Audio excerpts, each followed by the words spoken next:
To call what's happening in the Democratic Republic of Congo one of the worst humanitarian crises in the past decades is an understatement. What's happening in the Congo is not only a consequence of colonialism, but also still colonialism and exploitation of the global South in its maximum expression. It is the manifestation of how colonialism and imperialism hasn't gone away, but it has transformed like a disgusting parasite to survive. And not only the global community turns a blind eye into this horrible situation, but it also feels entitled to the natural resources of the Congo and to the lives of the Congolese people because of centuries of dehumanization of the lives of Black people through the ideological framework that are white supremacy and colonialism. The Democratic Republic of the Congo, not to be mistaken with the Republic of the Congo, is in Central Africa with an area of more than 2 million square kilometers and a population of almost 112 million inhabitants, and its capital is Kinshasa. The Democratic Republic of Congo shares borders with Republic of the Congo, Central African Republic, South Sudan, Uganda, Rwanda, Burundi, Tanzania across Lake Tanganyika, Zambia, Angola, and the Cabinda exclave of Angola. Even though this beautiful country is one of the countries in the world with most natural riches and resources, it is one of the poorest countries in the world with high mortality rate, low life expectancy, and very limited access to clean water and electricity. This is a consequence of centuries of aggressive colonial and imperialist violence that is still happening in this beautiful Central African country. To understand what's happening in the Democratic Republic of Congo, we need to talk about its history because sadly, the exploitation and destruction of this beautiful country didn't just happen recently and it didn't just come out of a vacuum. Let's talk about colonialism and the slave trade. I do believe that one of the worst things that has ever happened to the African continent was the arrival of Europeans in the 15th century, and the then Congo Empire wasn't the exception. Portuguese explorers arrived at the Congo River in 1483, and by the 1500s, Congo was part of the Atlantic slave trade. More than 5 million Congolese people were captured and enslaved until the 1800s. Now we need to talk about the Berlin Conference of 1884 and the Congo Free State. So what was the Berlin Conference? The Berlin Conference of 1884 and 1885 was a conference where different European countries came together to decide which areas of Africa were for each European superpower to claim and control. In this conference, the King Leopold II of Belgium created the Free Congo Free State in present-day Democratic Republic of Congo, which was privately owned by King Leopold II of Belgium. The name Congo Free State was a farce. It wasn't free nor it wasn't a state. It was King Leopold II's personal property to exploit, including the population, which he treated with extreme brutality. The people were subjected to forced labor in the production and extraction of resources like rubber and ivory. They had rubber quotas, and the failure to meet them were punishable by death and mutilations, and the hands of the victims were demanded as proof of when someone was executed for not fulfilling their rubber quotas. Since the rubber quotas were too high, some desperate villages would mutilate other villages and bring them to the authorities to use them as payment. Also, some were mutilated by the colonial authorities as a warning to the rubber collectors. Amputations and death were not the only atrocities committed by King Leopold II of Belgium while he was ruling over Congo Free State.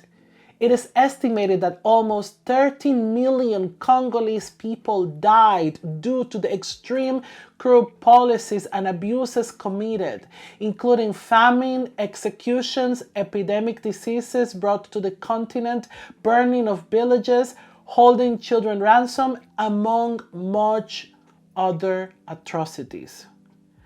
And before I continue, I want to share the story of Nsala and the infamous photo of him staring at the hand and foot of his daughter Boali.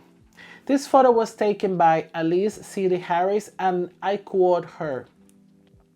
He hadn't made his rubber quota for the day, so the Belgian appointed overseers had cut off his daughter's hand and foot. Her name was Boali. She was 5 years old. Then they killed her. But they weren't finished.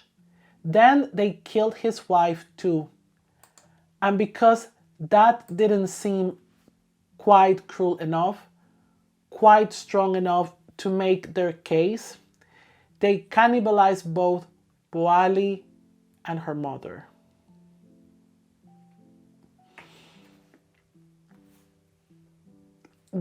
These abuses that happened against the Congolese population during the Congo Free State, they became internationally known.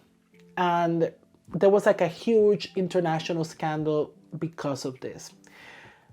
And because of this, now we're going to talk about the 1909 to 1960 Belgian Congo. As I mentioned before, there was a huge international scandal because of the abuses committed in the Free Congo state. And because of the pressure of the international community, Belgium decided to buy a Free Congo state from King Leopold II, and they annexed the territory and called it Belgian Congo.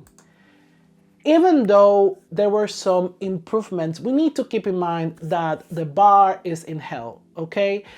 And the country was still under colonial rule with all that it implies, including exploitation of natural resources, racial hierarchy, abuses, colonial values, and much, much more crimes against the population.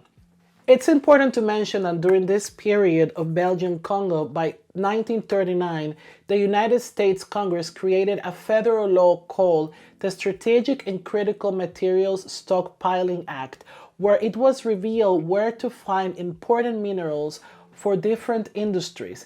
By this time, Belgium discovered that the potential the Congo has of natural resources is much, much bigger than what they thought. And in that time, they discovered like most of the minerals we know the Democratic Republic of Congo has today. Patrice Lumumba and Congolese independence of 1960. Patrice Emery Lumumba was born on July the 2nd of 1925 in the village of Onalua in the Kasai province in the Belgian Congo. Even though he didn't finish school, he was an avid reader and self-taught person who, among other things, was a brilliant poet, writer, and public speaker, which became a key part of his political activism. He believed in building a nation on the basis of ethnic and religious diversity, anti-colonial justice, and as a part of a pan-African collaboration and solidarity. Because of his independence activism, he was imprisoned several times by the colonial authorities at the Belgian Congo.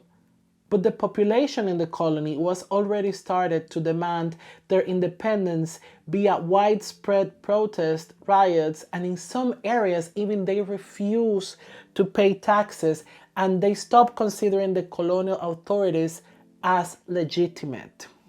This forced the Belgian authorities to consider negotiations, and by the time the independence negotiations between Congolese leaders and the Belgians started at the Roundtable Conference for Independence in Belgium, the country already had a plan for how to keep controlling the country via strong economic and institutional control.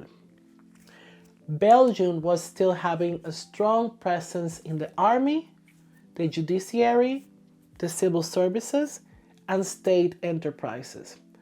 Also, Belgian companies continued to exploit Congolese resources, and the Catholic Church would continue its missionary work in the newly created Democratic Republic of Congo.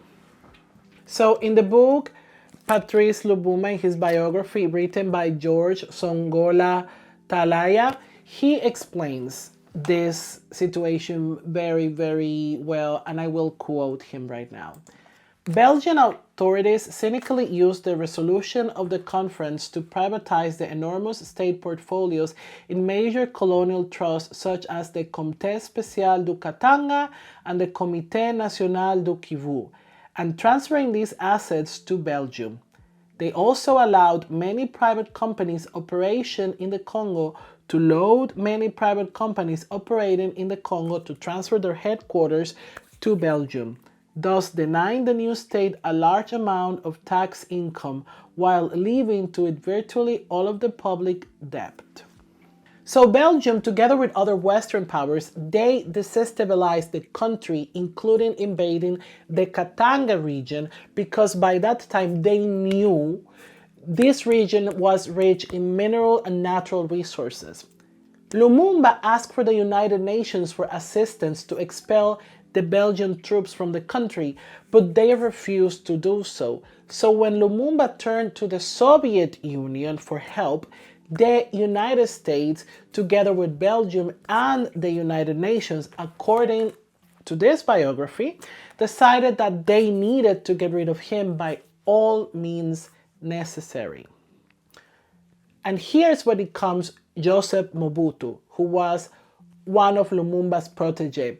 He was secretly working with Belgium and American intelligence agencies, and with the support of the United States, United Nations, and Belgium, did a coup against Lumumba, capturing him and sending him to Lubumbashi, former Elizabethville, in Katanga.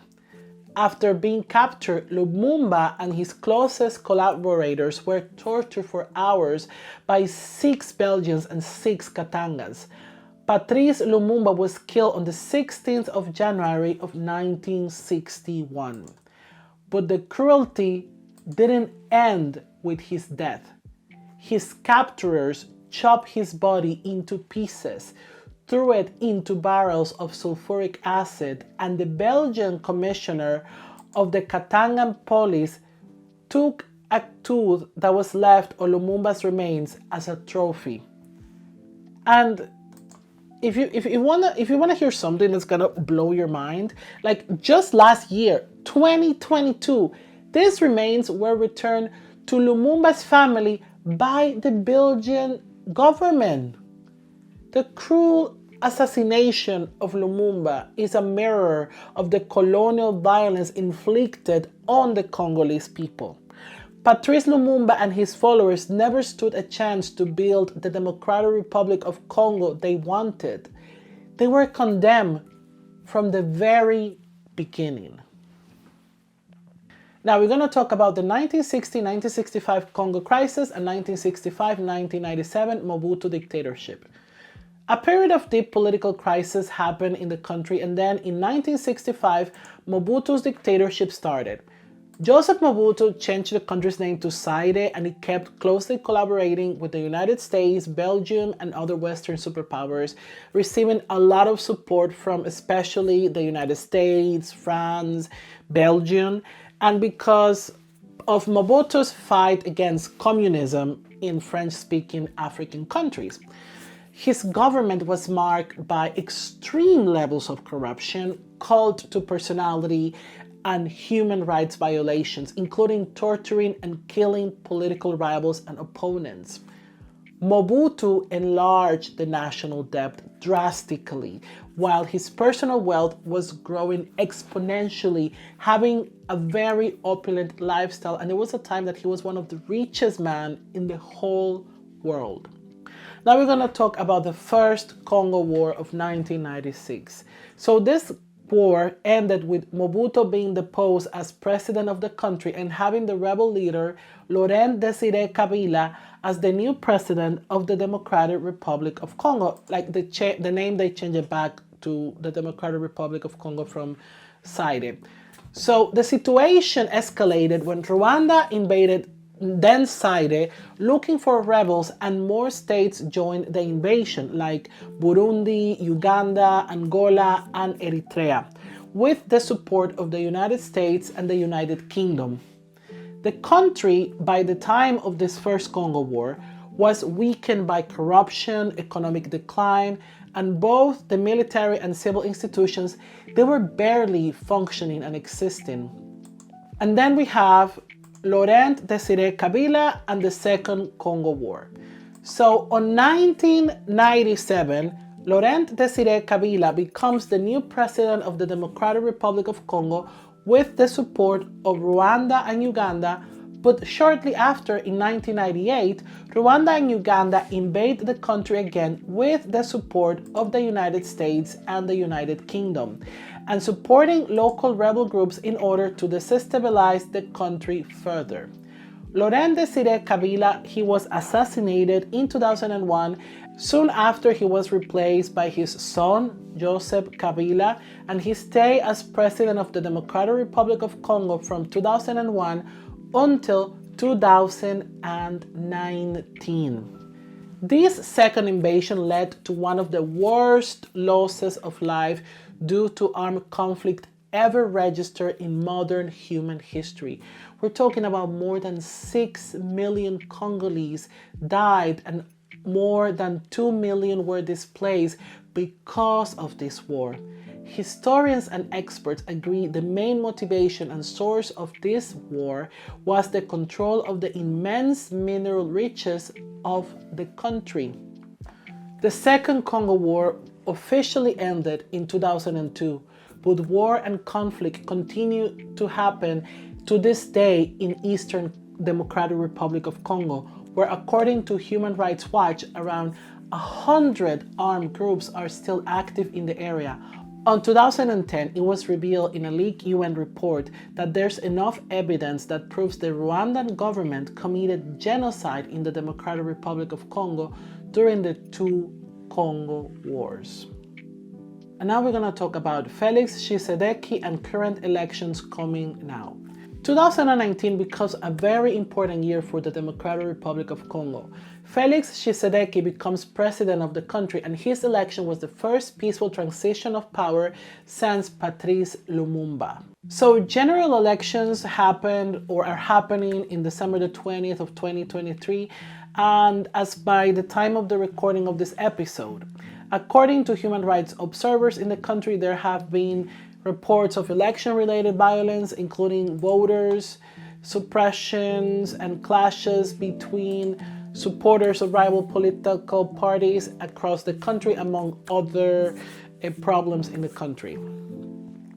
Now that we have talked a little about Congo's history, we're gonna now talk about the minerals and the extraction of these minerals in the country. I honestly believe that one of the worst things that could happen to a country, not only in Africa, but also in the global south, is to have a lot of natural resources, because the global north, colonial and imperialist powers, see this as an invitation to come and destroy the country in order to steal the natural resources. I mean, it is not a coincidence that the more resources a country in Africa has, the poorer and the more colonial violence it has received in its history. And the Democratic Republic of Congo is not an exception. The country is rich on copper, tin, zinc, silver, nickel, diamonds, gold, uranium, tantalum, and tungsten.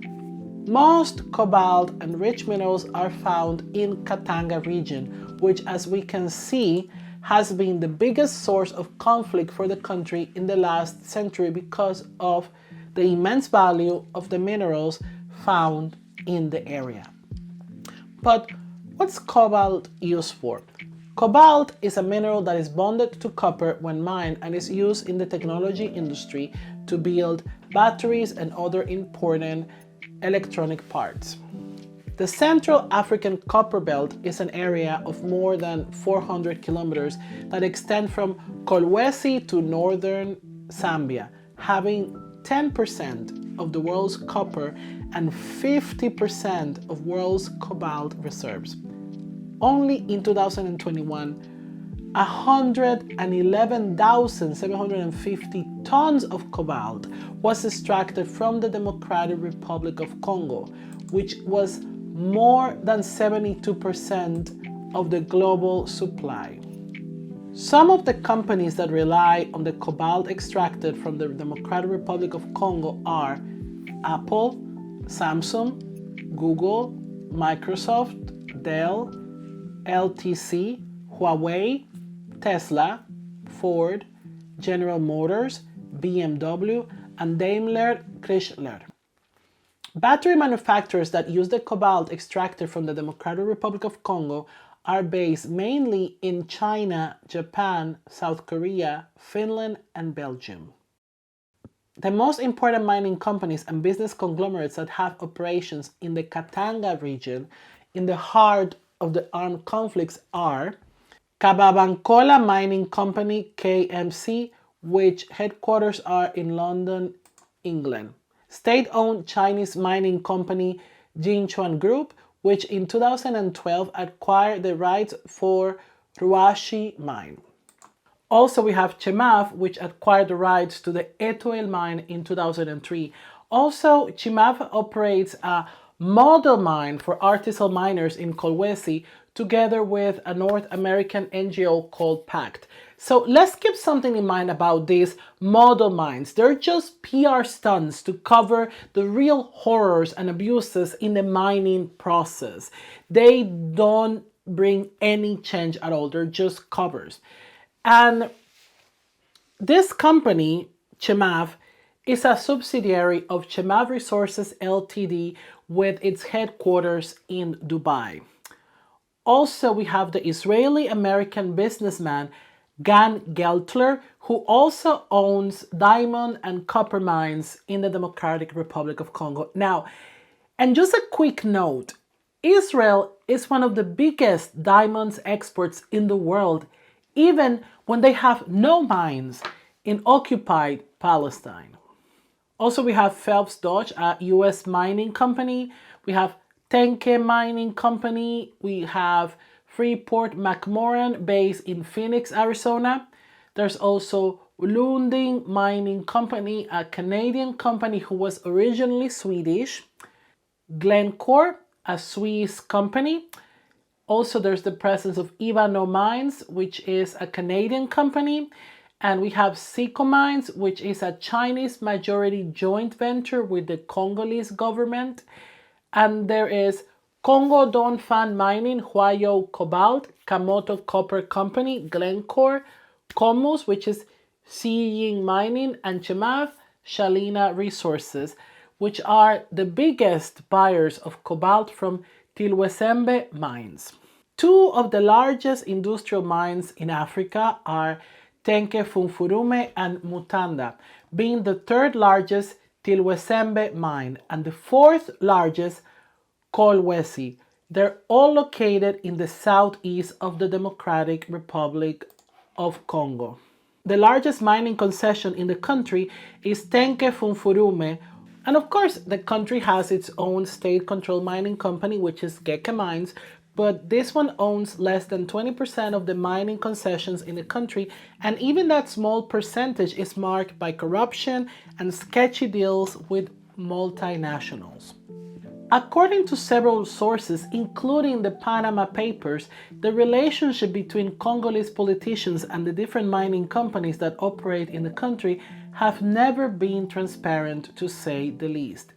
We're talking about embezzling of money from mining deals, bribing of Congolese politicians, crook contracts, corruption scandals, and a lot of middlemen who want their cut of the immense wealth that is generated at the expense of extreme human suffering for the people in the Democratic Republic of Congo. In January of 2001, Laurent Kabila sold the rights to all the old Geke Mines mining around Kambowe to Kababankola Mining Company. 80% was owned by Tremalt Limited, a company incorporated in the British Virgin Islands, which was controlled by Zimbabwean businessman John Bedren Camp, who facilitated the deployment of Zimbabwean military forces to support Laurent Kabila against the Rwanda-Uganda invasion of 1998 and helped Kabila to orchestrate the coup against Mobutu in 1997. And that's without counting the illegal smuggling of resources via Rwanda and Uganda, including uranium to North Korea and Iran. I know these are a lot of names and companies, but I need you to keep these names and companies in mind because we will refer to them throughout this episode. And also, I will sometimes refer to this book, Cobalt Red, How the Blood of the Congo Powers Our Lives by Siddharth Chara, who's a British researcher on modern slavery who went to the heart of the cobalt and copper mining operations in the Democratic Republic of Congo to collect information and testimonies. And this process of corruption that happens in countries like the Democratic Republic of Congo and countries like mine, the Dominican Republic, it has a lot to do with colonialism, because colonialism, destruction of the institutions, and then this fosters corruption, and this also fosters exploitation, and as well as colonialism dehumanizes the people in these countries. So people in the global communities, they often maybe don't care and see it as a normal order of things, and this also go back to the exploitation of the people in these countries. We're going to start talking about working in the mines, and the supply chain starts with the artisanal miners, but don't let the name trick you into believing that they're treated with dignity and respect the name of their job suggests. Artisanal miners, also known as creuseurs or diggers, in the Democratic Republic of Congo are people who work in the mines extracting the ores with almost not proper equipment or gear and are paid by how much ore they collect in the day. There are different jobs in the mines. We have the diggers of the tunnels, cleaners of ore, and those who break the stones to extract the precious minerals. Artisanal miners make around $1 to $2 a day. And the rest of the workers, like cleaners, usually make between 50 cents to $1 a day if they get paid. To call the conditions under which people who extract minerals are as deplorable is an understatement. Orphan children due to the wars and displacement, or because their parents also died while mining, or because of exposure to the chemicals, are also forced to mine. And girls become victims of sexual trafficking and exploitation and abuses. Children, women, and entire families work under extremely dangerous conditions. Some of them even end up dead or with severe injuries. Some mothers even come with their babies, who can be a few months old, to work in the mines, who also inhale the dangerous chemicals. Those who work in these mines are subjected to abuse. None of them use proper protective equipment, as I mentioned it before, or work gear. And they're exposed to dangerous chemicals, abuses, exploitation, and in the case of women and girls who are forced to work in the mines, sexual violence and assault. According to some reports by human rights groups, FARC, which are the armed forces of the Democratic Republic of Congo, sometimes even traffic children to work in the mines.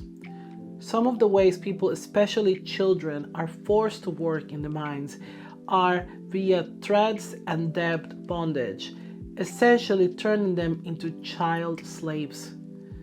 The mining process is very dangerous, especially digging the tunnels by hand, since most of the work of extraction is done by hand because it's the easiest form to access top quality ore. Countless diggers, including children, have died in these mining operations in tunnels that have collapsed. And because of the extreme censorship by both the mining companies and the government, we will never know how many children have died mining cobalt, but we can assure that it's more than thousands. And even those who don't work directly in the mines can't escape the harm of these horrible mining operations. Toxic contamination from the minerals affecting even the children of the diggers who don't work at the mines, wildlife, livestock, and also other forms of nature are contaminated in the areas where these mines operate. High rate of birth defects in mining communities, stillbirth, miscarriages, and low birth weight. Contact to cobalt can cause dermatitis. Inhaling the dust causes hard metal lung disease. Cord blood samples taken at birth revealed high levels of cobalt, arsenic, and uranium. Cancer is on the rise in artisanal mining communities, especially breast, kidney, and lung cancer. A lot of lead lost inside homes throughout the copper belt can cause neurological damage, muscle and joint pain, headaches, gastrointestinal ailments, and reduced fertility in adults. In children, lead poisoning can cause irreversible developmental damage as well as weight loss, vomiting, and seizures. Germain, a researcher at the University of Lubumbashi in the Democratic Republic of Congo, was interviewed by Siddharth Kara, and he shared the following in the book Cobalt Red. In the studies we conducted, the artisanal miners have more than 40 times the amount of cobalt in their urine as the control groups. They also have 5 times the level of lead and 4 times the level of uranium. Even the inhabitants living close to the mining areas who do not work as artisanal miners have very high concentrations of trace metals in their systems, including cobalt, copper, zinc, lead, cadmium, germanium, nickel, vanadium, chromium, and uranium. The mining companies do not control the runoff of effluents from the processing operations. They do not clean up when they have chemical spills, toxic dust, and gases from mining plants and diesel equipment spread for many kilometers and are inhaled by the local population. The mining companies have polluted the entire region. All the crops, animals, and fish stocks are contaminated. Siddharth Kara, in his book Cobalt Red, wrote the following, which I think it's really important to share his perspective because he's an expert in modern slavery. Across 21 years of research into slavery and child labor, I have never seen more extreme predation for profit that I witnessed at the bottom of the global cobalt supply chain. The titanic companies that sell products containing Congolese cobalt are worth trillions of dollars, yet the people who dig their cobalt out of the ground eke out a base existence characterized by extreme poverty and immense suffering. They exist at the edge of human life in an environment that is treated like a toxic dumping ground by foreign mining companies. Millions of trees have been clear-cut, dozens of villages razed, rivers and air polluted, and arable land destroyed. Our daily lives are powered by a human and environmental catastrophe in the Congo.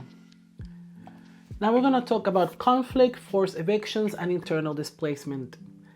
According to several reports from different human rights organizations, the mining of cobalt and copper is causing grievous human rights abuses and displacement in the country. Human Rights Watch confirmed that more than 5.8 million people have been internally displaced in the Democratic Republic of Congo. Armed groups and other abusive security forces continue to carry out massacres, abductions, rape, and sexual violence, recruitment of children, and other attacks on civilians with near total impunity. I quote. Amnesty International has done extensive reporting on the dire situation in the region, reporting on mass killings mostly in the eastern part of the Democratic Republic of Congo, and it is also reported that the intervention of the United Nations forces and the Congolese security forces have failed to protect civilians from the attacks against their villages by different armed groups. There's also been reports of the Congolese army and police committing serious human rights violations, including but not limited to summary executions, rape, arbitrary arrest, and looting of property. And the mining companies are directly responsible for the displacement of millions of Congolese people because mining expansion is destroying villages, in which instances armed forces come to forcefully remove Congolese people from their home, even hurting them or killing them. And because these mining companies buy copper and cobalt directly from even the rebel armed groups as well. In summary, cobalt and precious minerals are found in the village. Rebel groups and government armed forces force everybody to leave the village, right? They burn the houses, they physically harm and even kill people, and they commit other unspeakable crimes against these populations. And then the mining companies come, if they ever come and if they ever decide to assume any level of responsibility, and they offer, in very, very few cases, mind you, in very, very few cases, they offer a very small compensation to the families that sometimes doesn't even reach the victims because they give it to local authorities. And when they do it, it's barely enough for these families to afford to move somewhere safer. So some of these families even have no other choice but to work in the mines in order to survive, creating more and more poverty in the country. And let me tell you something, these rebel groups, which to me are just heavily armed gangs who fight to control these areas, they don't disturb the mining operations because they are a key part of the extractions of precious materials and minerals in the Democratic Republic of Congo.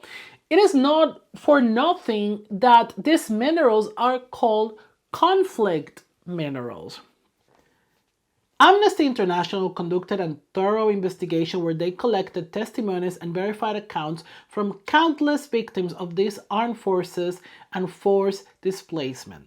One of the former residents interviewed by the organization explained, "I had a large house with electricity, water. Now I have a small house that was all I could afford with the compensation. We have to drink water from wells with almost no electricity." In September 2018, they called us to Metal Coal's offices. There were military officers everywhere. They started giving us envelopes, one by one. They gave me $390 and they forced us all to sign, explains a victim of forced evictions to Amnesty International. There are accounts of whole villages destroyed and burned to the ground, crops bulldozed, families abused, beaten, and some even killed and sexually assaulted. The farmers also complained that soldiers later patrolled Metal Coal's concession and at times used unlawful force and intimidation tactics when carrying out evictions. One evictee claimed that she was sexually assaulted by military forces while attempting to retrieve crops. Ernest Milly, Mukumbi's neighborhood chief, described how in 2015, after Chemaf acquired the lease of the Mutoshi concession, 3 individuals stating that they were representatives of Chemaf visited him along with 2 police officers to notify him that it was time to residents to move away. He stated that the company representatives visited 4 more times. Another former resident, Kanini Maska, remembered one of the warnings, saying, "Chemaf's representative told us, you need to leave the village right now. We asked him, where would we go? It is our hometown. We were raising our children. We were farming land and where our children are registered to go to school. Then, according to former residents, in November of 2016, soldiers from an elite military force descended on the community. This was the feared Republic Guard, or Garde Républicaine, or GR, also known as the Presidential Guard because of its mandate to protect the head of state. Ernest Milly recalled that the soldiers immediately set about destroying the village, which was largely made from wood and tarpaulin. It was around 8:30 in the morning. I was surprised by children who told me, "Dad, come see. They are burning houses," he said. I went out and saw the GR soldiers setting fire to the houses. I talked to the captain. I asked him, "Why are you burning people's houses?" He said they were only carrying out orders. People were fleeing in all directions. They gave me a lighter and asked me to set fire to the church. I refused. They started to drag me. They hit me in the mouth with a stick. I went home soaked in blood. A few minutes later, people came to tell me that they had just burned a child. According to the child's uncle, Joseph Kitenge, the girl was 2.5 years old at the time and was severely burned when the mattress she was lying on caught fire. In 2022, researchers observed large disfiguring scars up the right side of her body from the burns she suffered as a toddler. They would beat any resident who tried to stop them from burning down their houses. Remember Kinen Kinda, a pastor. When they saw you in front of a house, they asked you to leave. As soon as you started to resist, they hit you and set fire to the house, he said. All of this is from the report from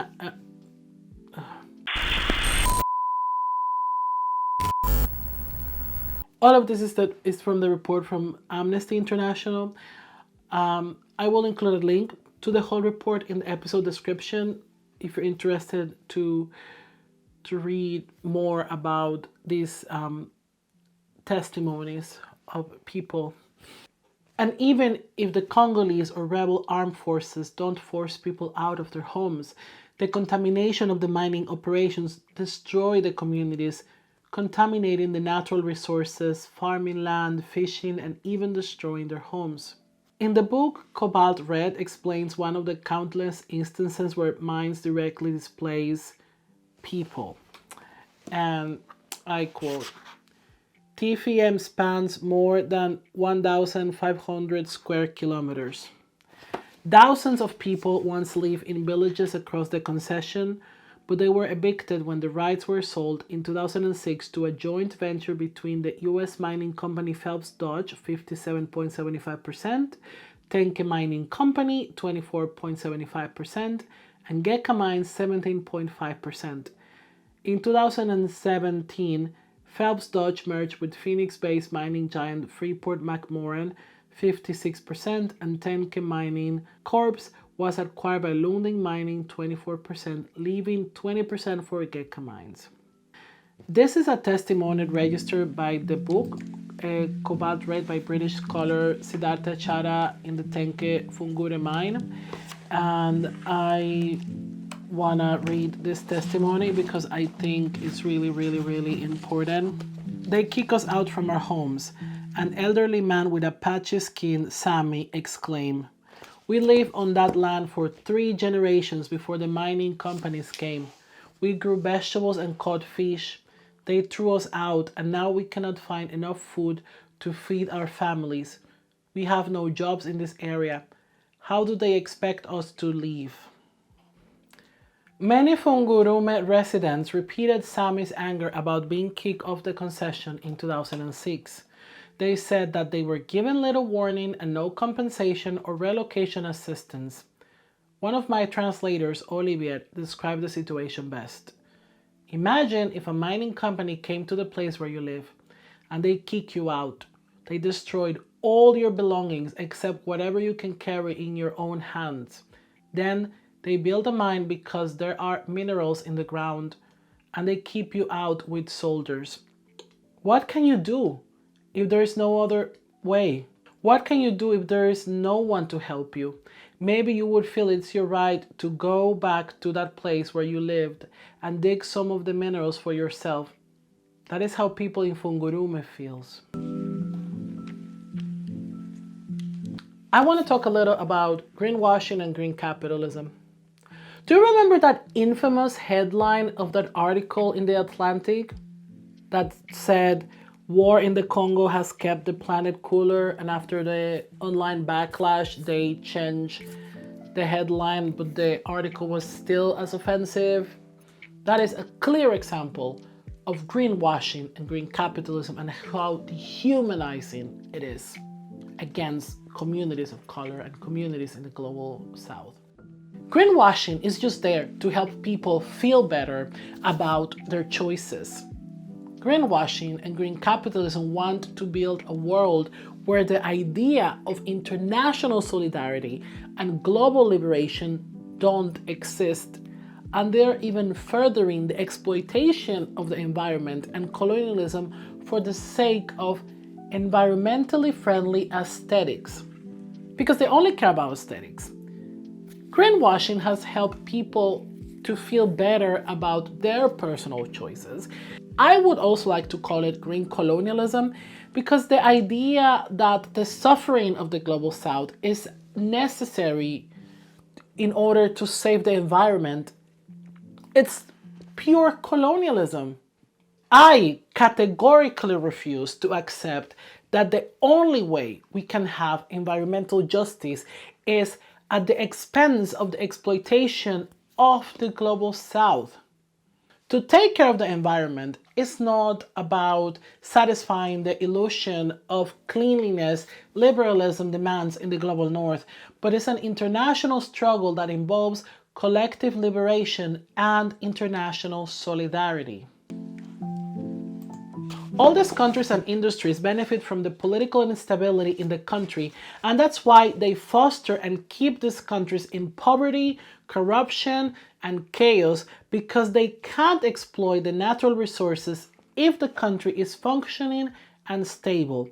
So it's not a coincidence, it's not just chaos, it's organized, systemic, implanted chaos to exploit the Democratic Republic of Congo. Africa is not poor. Africa is exploited. What some experts call what's happening in the southeast of the Democratic Republic of Congo as a silent genocide, but I don't believe it's a silent genocide. I do believe it's a genocide that's been silenced by the international players in this horrible crime against humanity. Colonialism has rebranded and become smarter. In the book, How Europe Underdeveloped Africa, history professor and activist Walter Rooney explained it very, very well, and I'm going to quote him. The factor of dependency made its impact felt in every aspect of the life of the colonies, and it can be regarded as the crowning vice among the negative social, political, and economic consequences of colonialism in Africa, being primarily responsible for the perpetuation of the colonial relationship into the epoch that is called neo-colonialism. The pillaging of the unbelievable riches of the beautiful Democratic Republic of Congo started hundreds of years ago, and it hasn't stopped, but we must stay hopeful that it will stop. It's the least we can do. What can we do? I believe the first and most important thing that we can do is to create awareness. Education is important, and we need to understand that even though the recent history of the Democratic Republic of Congo is long and is important to understand, what's happening right now is not hard to understand and it's not complicated. I will include all of the resources and sources I use for this episode in the description of this episode, and I'm also going to include the names of the books that I've used throughout this episode. A special shout out to the group Friends of Congo. Go follow them on social media. They also share a lot of information and things that you can do to help. Thank you so much for watching and for listening to this episode. Let me know in the comments what you think about this episode, any questions, and if you want me to do more episodes like this one. I also have exclusive content on Patreon, including an extra episode where I talk about Patrice Lumumba's biography and commenting on the 2 books I used for this episode. You can also find me on TikTok, you can find me on Instagram, and once again, thank you so much for watching and thank you so much for listening this episode, and see you next time.